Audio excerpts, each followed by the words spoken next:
Hello students, welcome back to accountancy hackathon. और आज है डे 60 और बहुत ही important topic from fundamentals of partnership जो श्योर आपके एग्जाम में आना है। और कई बार तो 6 मार्क का अगर फंडामेंटल चैप्टर आया और यहाँ पे आपके कॉन्सेप्ट क्लियर नहीं है तो वो रॉन्ग हो सकता है। तो क्या है टॉपिक का नाम?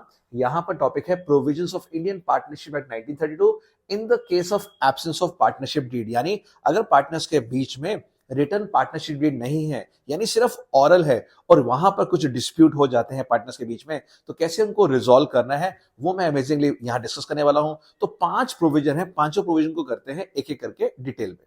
सबसे पहला प्रोविजन और बहुत ही इंपॉर्टेंट क्या कि अगर यहां पार्टनर्स डीड में यानी पार्टनर्स ने कुछ नहीं मेंशन कर रखा about the profit sharing ratio, तो यहां पर वो प्रॉफिट शेयरिंग रेशियो इक्वल बांटा जाएगा चाहे कैपिटल कितना भी लगा रखा हो। तो पहला प्रोविजन है in case the partners don't have a return deed और वहां पर प्रॉफिट्स आ जाता है। तो कई बार बच्चे बैलेंस शीट में जो पार्टनर्स का ए का कैपिटल, बी का कैपिटल, सी का कैपिटल मान लीजिए 30,000, 20,000, 10,000 है तो 3:2 में बांट के आ जाते हैं, बहुत बड़ी गलती करते हैं। जबकि ये बेसिक प्रिंसिपल उनको याद होता है बट न्यूमेरिकल के अंदर गलत करते हैं। तो सेकंड प्रोविजन, अगर किसी पार्टनर ने फर्म को लोन दे रखा है और यहां पर एग्रीमेंट नहीं है तो यहां पर 6% मिलेगा और ऐसा थम्सअप कह रहा है। यानी यहां भी थम्सअप था, यहां भी थम्सअप, यानी यहां पे ये एप्लीकेबल है दोनों के दोनों रूल। तो अगर किसी पार्टनर ने फर्म को लोन दे रखा है और एग्रीमेंट में रेट ऑफ इंटरेस्ट कुछ नहीं मेंशन, तो वहां पर 6% पर एनम यानी टाइम पीरियड के अकॉर्डिंगली देंगे।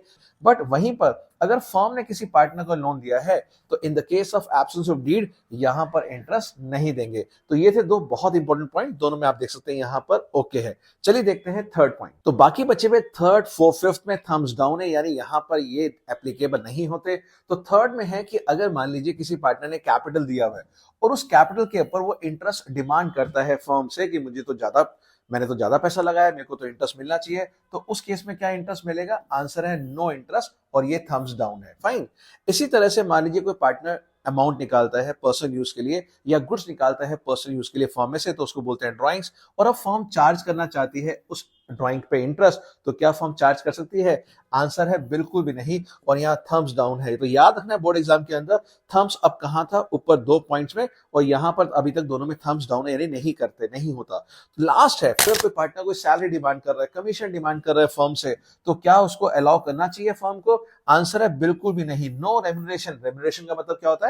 पार्टनर्स का सैलरी, पार्टनर्स का कमीशन कुछ भी नहीं देंगे for participating in the business of the firm. तो यहां भी थम्स डाउन है और यहां पर वर्ड आता है allowed, because interest on capital allow नहीं करते, और इंटरेस्ट ऑन ड्राइंग के लिए आता है no interest on drawing charge. तो ये दो वर्ड भी बहुत इंपॉर्टेंट है। तो ऐसे और भी अमेजिंग कंटेंट के लिए डू फॉलो अकाउंट्स को।